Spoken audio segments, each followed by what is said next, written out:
Welcome back to Wee Willy Wonderfuls, video tutorial 17, and we're carrying on with the ear.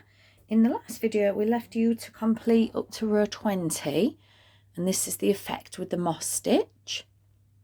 So now we're going to carry on with row 21, which is knit 1 purl 1 times 2, knit 2 together, and then knit 1 purl 1 times 2. So it's going to get a little bit more complicated as we carry on, but just make sure you mark what row you're up to and concentrate on the row, and we will get that cute ear made.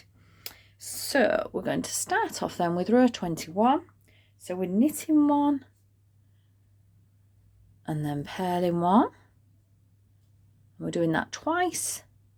So then again, knit 1, purl 1. And the next instruction is to knit 2 together.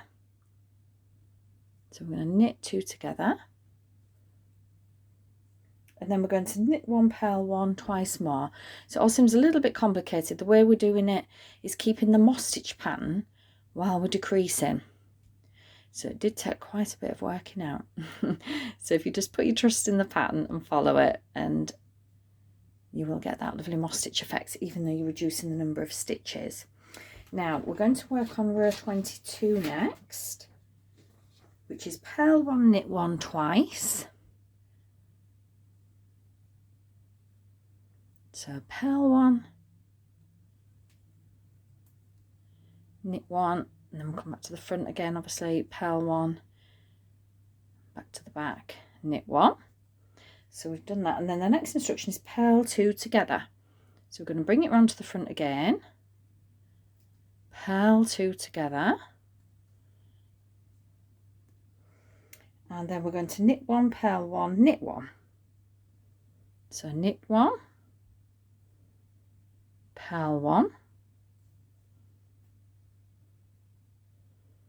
knit 1. So it's very tricky. Just keep an eye on it and read the instruction carefully. The next row we're going to be doing, row 23, is knit 1 purl 1 knit 2 together. So we're going to knit 1 and then purl 1, and then we're going to knit 2 together,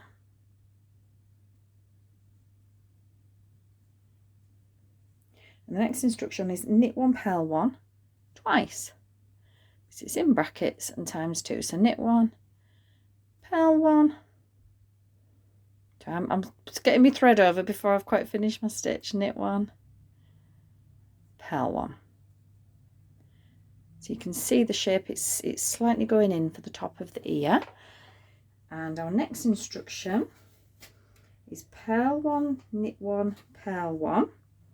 So if you follow through looking at your pattern as we're doing this, so purl 1,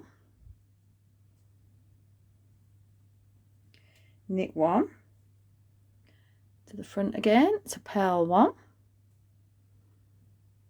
back to the back, and then the next instruction is knit 2 together. Oops, a little bit stiff there to get that in. So knit 2 together, and then we're going to purl 1 knit 1.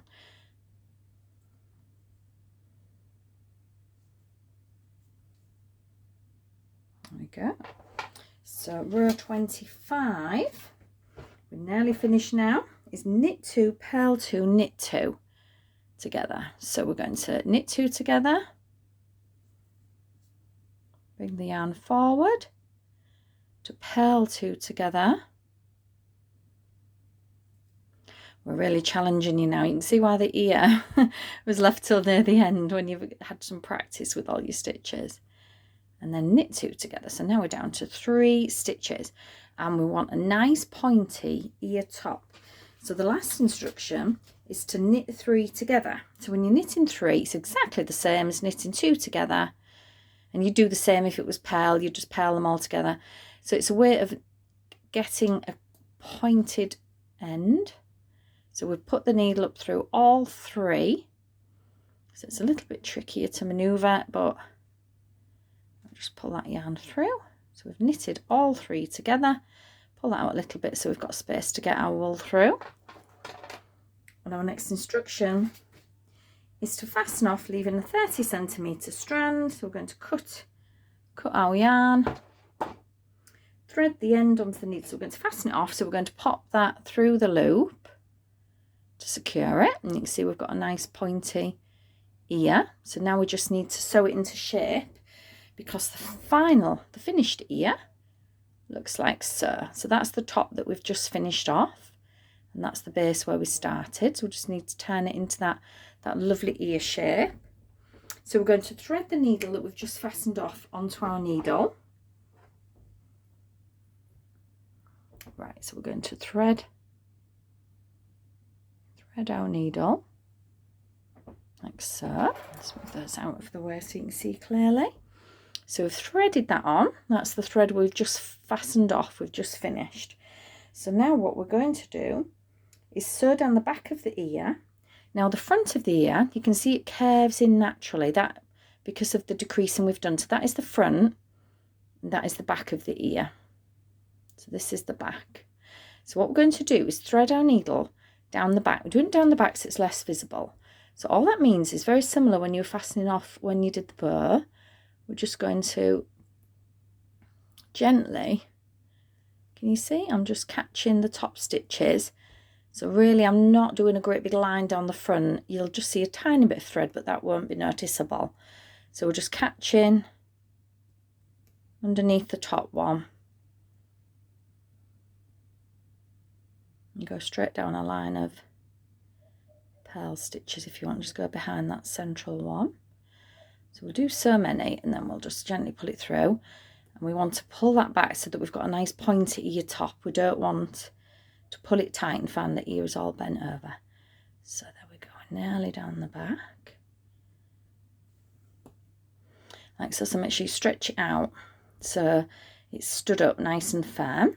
And what we're going to do now is fold those two sides in. We're going to ignore that strand for a bit because we may need it to sew on later. So we're going to fold those in, and now we just want to secure it in that position. So what we're going to do is gently just sew through just at the bottom. So I'm going to sew back and forward through just right at the bottom, and all we're doing is holding it in that position. So we're going to go back to the middle, and then we're going to go back down here like so. So we're just going through. Hold it this way if that's easier. So you're starting in the middle, so you'll need to go to one side, work back, and then go back up the other side. All we're looking for is just a few stitches to hold it in position, so when we come to sew it on, it's just a lot easier. I'm going to sew back through to the middle. I'm just going to put a little stitch in there just to hold those sides in like so. So it's nice and secure. And then what I'm going to do is just go out with the bottom, and I'm just going to knot it. So I'm just going to go through like that. Oops. And then go through the loop I just made and pull it tight, and that'll give it a nice little knot. Oops. Should have shortened that one first, like so. So we've knotted that off. Now we have two strands here. I'm going to leave them both attached because when we sew the ear on, we can get rid of those strands inside the bunny. If we cut it short, it may either become unravelled, or it might start sticking out on the top of our bunny, and we'll have a little thread just showing all the time. So we'll leave those both attached, and there's our finished ear. How lovely does that look? So you need to make another one exactly the same. So if you're struggling, watch the tutorial again, or have a go at making the next one. And then the next item on your pattern is to actually make the tail, which is very, very similar. You're going to be knitting forward and back. You're going to be doing knit purl. So it's very similar instructions to the ear, but we're going to be making a circle shape for the tail. So I shall leave you to carry on and do the tail, and then I'm going to meet you back here to show you how to finish off the tail, to make it into the tail shape. So complete both of your ears and complete the knitting for the tail, and then we will do the sewing around the edge in the next tutorial. and start sewing your bunny together. So I shall see you shortly.